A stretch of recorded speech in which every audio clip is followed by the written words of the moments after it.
une fois. Oyebi acteur moko boye nani comment nani Brad Pitt. Brad Pitt. Brad Pitt. Comment Pitt. Mbala Angelina Jolie. donc yazalaka Pitt.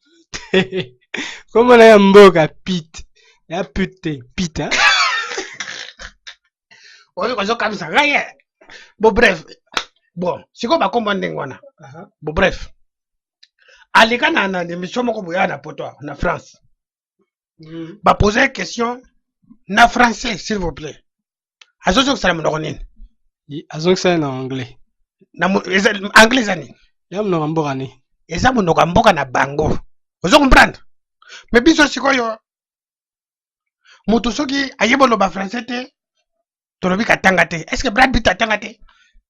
Atanga. Te écoute Brad Pitt te Obama. Bon. Oui. Obama. Tu n'as posé question moko Obama na français répondre na français soka soma na bilamba te. Effectivement, donc bon, après on a habité hein, par rapport à Batouana, Nabiso. Effectivement, biso tozalement na complexe. Te, eza moi complexe mogo. Complexe mo pe tozanango. Pe ming ba artiste na biso hein. So ba invité ba on a ba plateau ya ba chaîne étrangère. Bon, à gros le bané na langue na mais faut qu'à azong ça en français au moins peu bah français on peut y a pas si il y a ton midi donc effectivement photo longo la complexe yana po bana biso bon faut ba le baninga là ba artiste na biso peso baningi koya koto ba défendre métier na bon ba repé le bana bon simplement que au tout na question en français na moi ça passe mais na préféré na répondre na rambo na ba interprète ba ebele et ça se trouve et peut ça paye moi de on a bino wazala mboka wana moi boulot à interpréter langue na yo omoni olobi eloko moko ya solo jason en tout cas nzamba pamela olobi eloko moko très important eloko pe esalaka ke biso moko tozongaka nsima parce que eloko ya bato ere moko tozomaîtrise yango mpena tro te tozolinga tosala kaka ndeti parce que omoni le fait koloba français ezosala ndeti intellectuel moko boye kotanga otanga moko boye alors que yango te ozo comprendre bakopose question boye en tant qu'artiste le répondre no na lingala ou bien so ba répondre na batuni na français boye na moto moko boye aza soki interprète soki nani ata ozo comprendre ndambo ata ozo comprendre nyonso oyebi ke okose défendre bien te okobeta ba français moko ya je vous salue Marie ozo comprendre ouais mais olobi no na lingala iboke c'est nini na mina bige so alobi na lingala mais faut tala pe ba artiste baza pe na image moko boye et ça là ke tant ya ozonga kote na biso azonga mboka image un peu bimage et agenda mboka mopaya ayebolo balanga oti donc ça et un net ba sujet double tranchant pour na bango après ouais, c'est effectivement so ko noté français autant olo banora na lingala que otie da biso ba français ati hein alors qu'on met la milk na ba café ozobona sikoyo eza biso moko ozo comprendre biso moko tozobebisa masolo biso moko tozobebisa masolo omona artiste boye aye ba poser question pour maintenant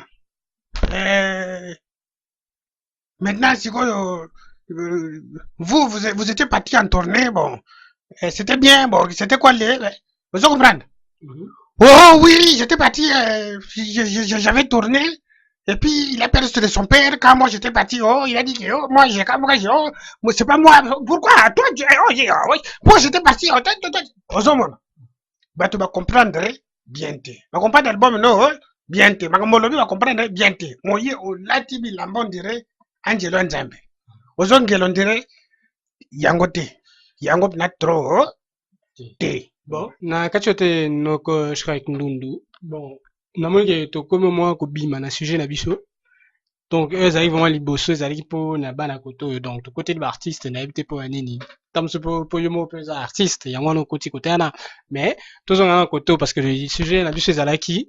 que bana koto ba comme baza moins perdu en ce qui concerne culture na biso na langue bon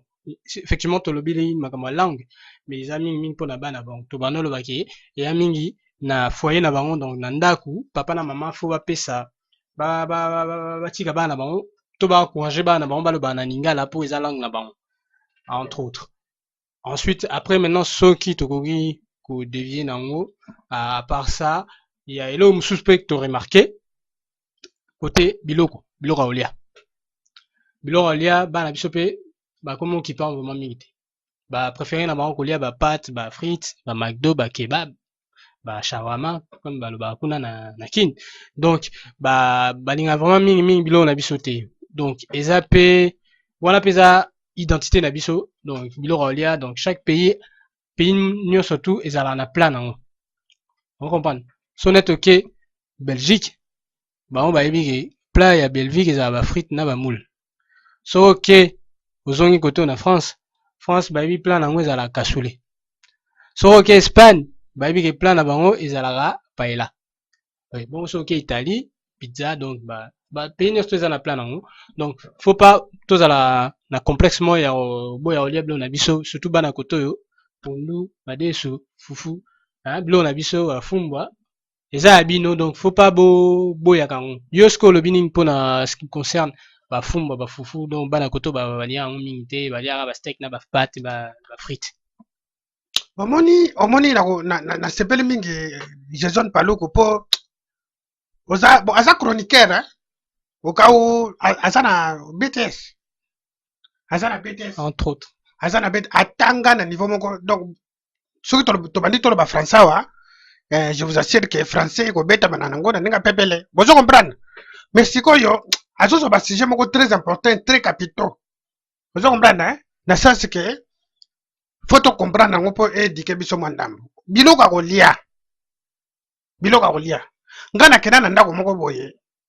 namona mere moko boye alambi pondo alambi pondo abengi mwana ye alobi Stéphanie donc leta abengaka ye mpo azalaki na Facebook bon bref tozonga na sujet wana te mpo eya kosala mwa polémique Stéphanie donc mwana wumeli abeti ata ba 2h30 du temps avant ya Stéphanie, je t'avais appelé pour manger, non, toi aussi, non. Stéphanie a lobby, oh, vous avez préparé la pondo, j'aime pas la pondo, Donc, biloko ya mboka na biso, po y aller na cantine. Vous comprenez? Bon, pour na bana cantine, eza, cantine te faut que no toka mai. Eza cantine, ok, non? Bana, awa bana baliaka. Eza donc restaurant scolaire. Bana baliaka na classe te na cantine. Bon, cantine eza ya cantine te ok non bon baliaka na eza place moko boye bana baliaka soki classe esili n'expliquez-moi en fait na koto na poto bon classe eza donc eza te tour à temps à midi donc bana baki na classe journée mobimba et comme à midi ezala mwa pause moko boye il y a 1 heure du temps au bana baliaka après so za na cours après midi ozongeli sous cours so aussi si ozongi ndako donc cantine permettre bateau na classe journée mobimba balia na classe avant bazonga chez bango bon yes sikoyo Stéphanie aliaka nini na cantine aliaka babiloko ya mindele kuna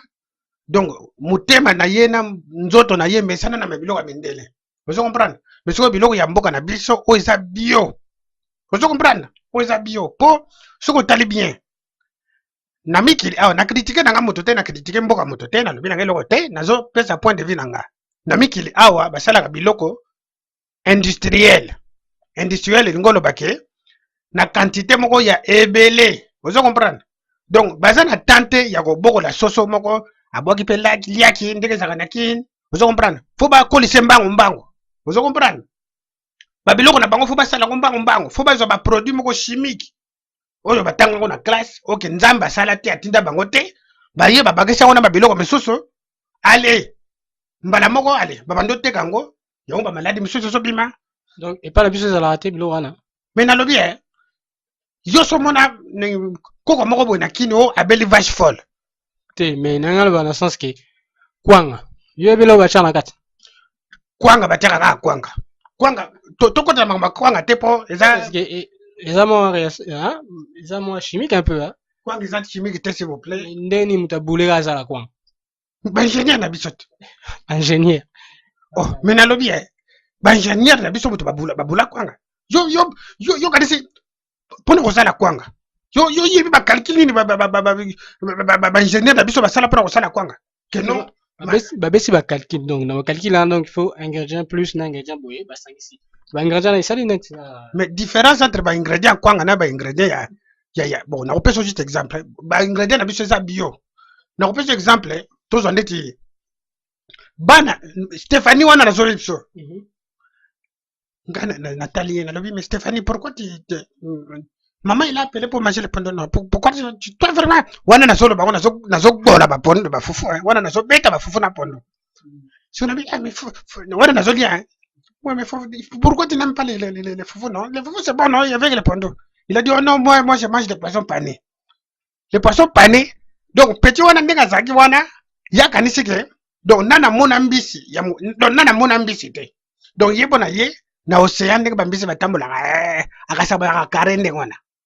azaka bakanisaka no ye na okanisaka no mbisi aza kare ndenge wana aza na mungu na ye faut se n'adorer yeah bon mbisi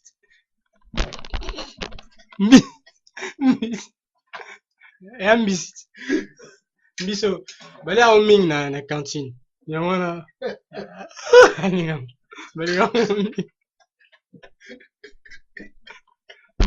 tozenga un sujet na biso so c'est à point bon bref nayebi te maître nyaulu aza bon ngai maître nyaulu aloba bo sisana oyo ngo loba après ye azokanisa ke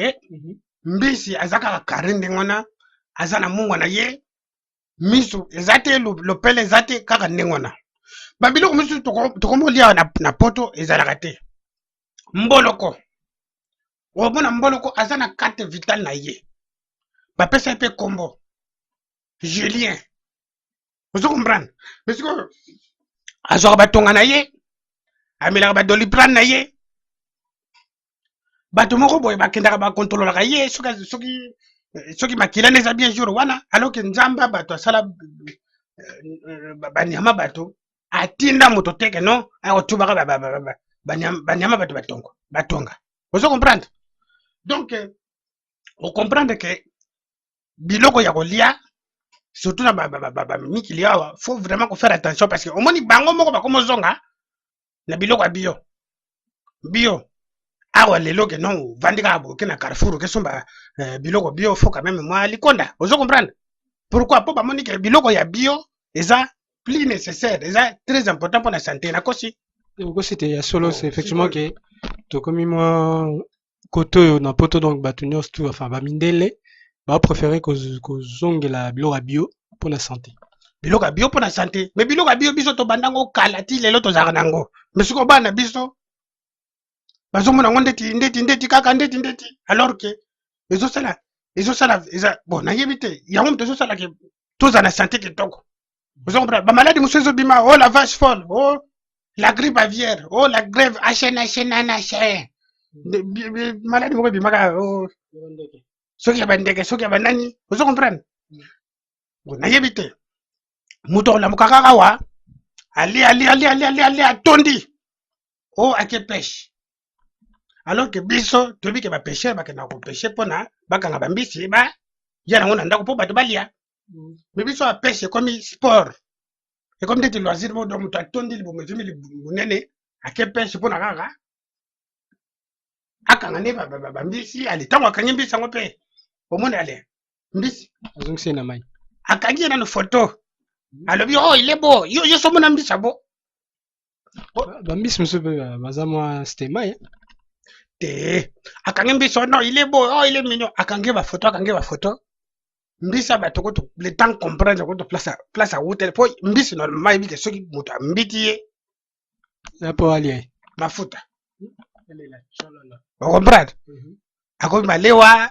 peut-être akokende soki wapi na sani ya Kevin akoma soki ndeni mais siko yo ozwi mbisi okangi ye ozongisi ye na mai déjà ntango ozozonga na mai wana po bambisi mosusu ntango bazokanga yo wana bambisi mosusu bazotala te batali nde okei basali matanga bapanzi matanga ozo comprendre ntango siko bamoni ke ozongisi yo na mai babengo demo ozo comprendre okobima mbisi moko boye ozo comprendre yango bambisi ebele bazokoma bashege awawa babenga bango na lupango na bango bakobenga na yo mpo bayebi ke yo soki bakangi yo na moto fo obonga bazongisi yo sikoyo na mai ozo comprendre ntango bazozongisi yo na mai faut ezala ye moto alia pauvre père malangwa ozo comprendre. En tout cas, Shrine non, yo, Bambi, c'est pas. Non. Ah non, il y a solo. Bon, bref, ouais, peut-être n'a raison, mais effectivement, il y a une culture différente au Abisso. Donc,